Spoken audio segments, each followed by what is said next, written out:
Hey, so I wanted to talk to you today and let you know about some of the history of the documentary. Um, I have always felt that once I learned enough about this that I really wanted to share it, and going through all the frustrations that I'm sure you have as well, where you've been to doctors who say you're fine and they say it's in your head and all that, and I knew that that wasn't true, and I know that I can't be the only person who suffered this way. And when I would go online and go to all the forums and everything and see everybody with the same problems, I knew we were all in the same boat. And I was really wanting to come out with something definitive to say, hey, look, here's some experts, and these people know what they're talking about, and this is real. One of the big things I want to tell you about, though, is the angry doctors and the fatigue spells that I had. There were several difficulties with doctors. The first difficulty really is that the mainstream doctors, kind of regular medical doctors that I reached out to about interviewing them for the documentary, just didn't answer. Now, of course, that doesn't mean all doctors wouldn't answer me, but the ones I happened to reach out to, mainstream medical Western, most of them did not answer at all. So I was trying to get an opposing opinion, right? I wanted to have a doctor. I mean, I wasn't going to make him be the bad guy or anything like that, but I wanted to have an opposing opinion and say, no, this isn't real and why, but I couldn't get anybody to do it. But I also had to deal with angry doctors. There was one doctor who was very much convinced that it wasn't cortisol and that cortisol is the wrong way to go. And I said, great, that's fine. We'll put that in there. Say whatever you want to say, right? There's no, I don't have an agenda of what I'm going to say. I'm going to let the expert talk and then put everything together from all the experts, right? But the guy said he would do it, and then I emailed him again. He's like, no, I'm not going to do it. You're just going to make this blah, blah, blah, and just yelled at me over email. And I was like, oh, I really want this guy. So I called him up. And I said, no, let's really do this. And then he proceeded to yell at me for 45 minutes on the phone, right? And I'm having to just convince him the whole time, no, I'll put in whatever you say. I don't have an agenda. I don't have a narrative. But he was so unpleasant. I really wanted him. But after we hung up, I'd actually gotten him to agree to do it. And then I thought, I don't ever want to deal with this guy again. He made me so anxious after talking to him, I didn't sleep the next night. Right, because he was just so angry and aggressive about it. So I didn't have him, and then I had another doctor get angry at me.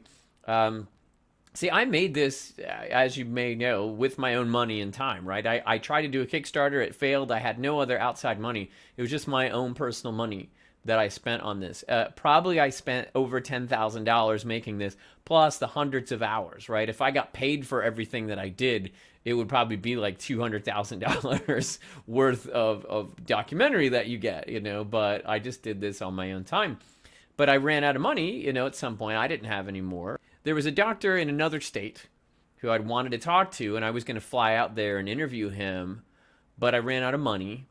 So I had to tell him, I said, look, I can't make it out there. And I said, I just don't have the money. Can you pay for my expenses? If you pay for my travel expenses, I will come out there and do it. And he got mad, and he was yelling at me because he's like, you're cutting me out of the documentary. I'm like, I don't have any money. Right?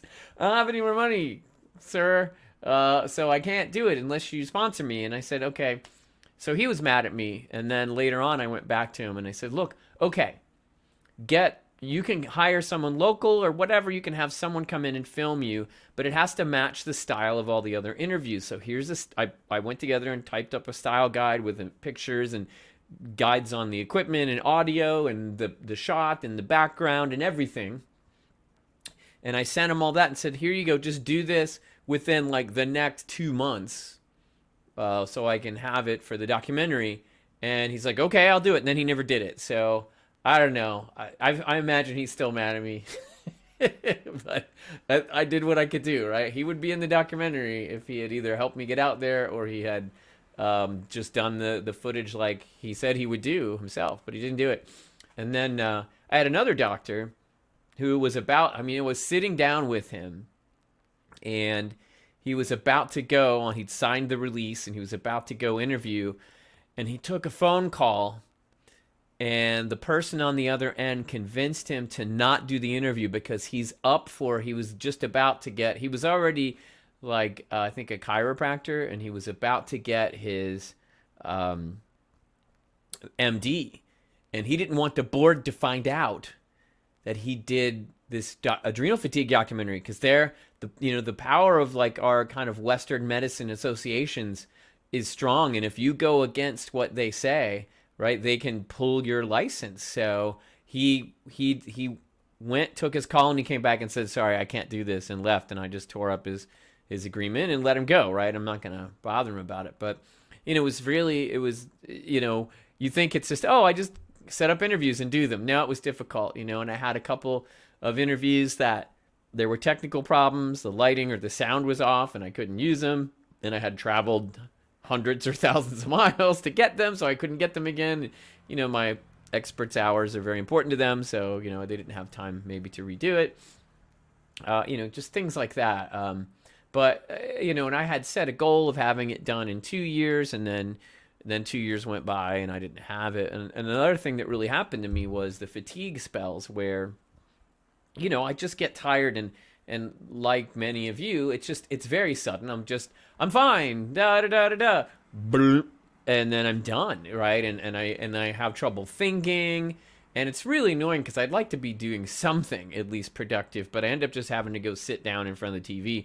Maybe I can play a video game if it's not challenging, right? I play a lot of role-playing games because you have as much time as you want to make your decision. What spell do I want to cast? Like, it's not arcade style where you have to have instant reaction. So I can play games, some of them, or I can watch Netflix or whatever. But, these spells would come, and I definitely couldn't work in the documentary. Now, there definitely were plenty of times where I was sort of halfway tired, and I forced myself to work in the documentary. But that's like most of my life anyway. Like, probably half the work I do in my life is me forcing myself to do it through fatigue. And I'm just used to that now. I didn't even think anything of it. And I just have to concentrate really hard and think about what I'm doing.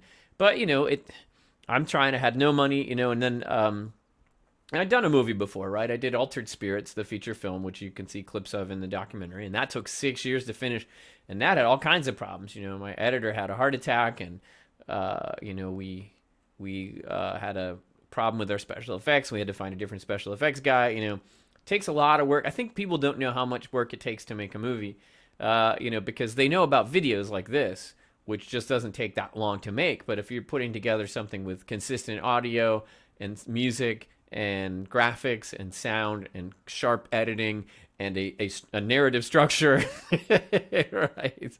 All those things take time, and I didn't want to put out a bad documentary, but I also felt like I wanted to get it out there as soon as I could to help people.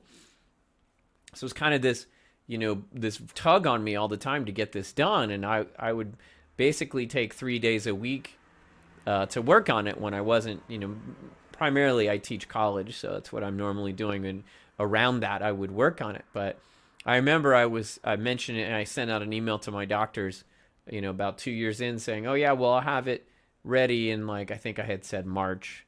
And one of the doctors was like, oh, it's been so long, I forgot what I said. I'm like, sorry, it's just, I have no money. I mean, like, if I could hire someone, I could, but I didn't. It was all my money, all my time, and then me pushing through fatigue and working through fatigue on it. And, if you remember from the documentary too, if you haven't watched it, go watch it right now, and then come back and watch this again. But, I'm pretty good now compared to like those 3 crashes in the documentary, right? I'm pretty good, but I'm pretty used to sleeping 9 or 10 hours, and I'm used to having, small fatigue spells every day, and then longer fatigue spells once or twice a week. And then fatigue days, maybe 2 or 3 a month, where just the whole day is, and I've sort of plateaued. I'm trying new treatments. I'm going to be trying some brain treatments now, thanks to Dr. Mueller talking about how she thinks it's brain related. I'm going to look at brain now. Maybe something will come with brain. But, this took me a long time, but you just don't give up, right? You just keep going and you keep going. And this was something important. And I kind of feel like, I really want people to see this, and I'm hoping it gets out there. But it's important that that I finished it, right? And so even if you're working on something, I mean, sometimes I had to just not work on this for 3 months because I had paid work and I had other things come up, or whatever. But I still had the goal in my mind and I had it written down. That's what I'm going to do, and so I finished it. So I just, the way I look at it is, I say, just get back on the horse. Like right now, I injured my left arm and I can't like do a lot of exercising with my upper body at all. Right? I guess I could have like one big arm, but and it's frustrating, but I'm losing my strength and things like that because it's been like over a month I haven't been able to do upper body workout. But I'll just get back on the horse. That's what I always tell myself. Well, I'll get back on the horse. Just a month is not a long time in the scheme of things, right? So I hope, again, that the documentary was very helpful to you, and that you were able to get something out of it, and that you will be able to feel better. Or if this was, if it's for someone you love, then I hope that, and hopefully, again, it will meet my other goal of bringing awareness to the medical community that this is a real thing. Anyway, so that's just some of the things that happened along the way of making the documentary. So just wanted to share that with you today. I plan to make more videos like this, so please subscribe now so you'll know when more of them are available. You can watch the full documentary at adrenaldocumentary.com.